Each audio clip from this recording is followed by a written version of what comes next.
Good morning বন্ধুরা। তো দেখো, সকালবেলা যদি চায়ের বদলে একটু গরম জল লেবু দিয়ে খাওয়া যায় তাহলে কিন্তু আমাদের শরীরের জন্য খুবই ভালো, আর বেলি ফ্যাটের জন্য খুবই উপকারী।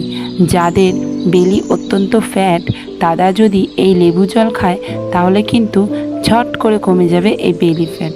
তো দেখো, লেবুর দানাগুলো কিন্তু ফেলে দেবে, দিয়ে লেবুটা নিংড়ে রসটা বার করে তারপর গরম জল ঈষদুষ্ণ গরম করবে, বেশি গরম করবে না।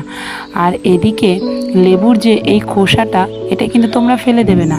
এর আরেকটা টিপস তোমরা দেখে নাও। এই লেবুর খোসাটা যদি তোমরা হাতে এবং নখে ডলে নাও তাহলে হাতের স্কিন খুব নরম হবে আর নখগুলো শক্ত হয়ে যাবে। তো বন্ধুরা, আমার এই টিপস যদি তোমাদের ভালো লাগে অবশ্যই কমেন্ট করে জানিও। তারপর অবশ্যই তোমরা হাতটা ধুয়ে নেবে, কেননা হাতের মধ্যে যে জীবাণুগুলো থাকে সেগুলো তাহলে বেরিয়ে যেতে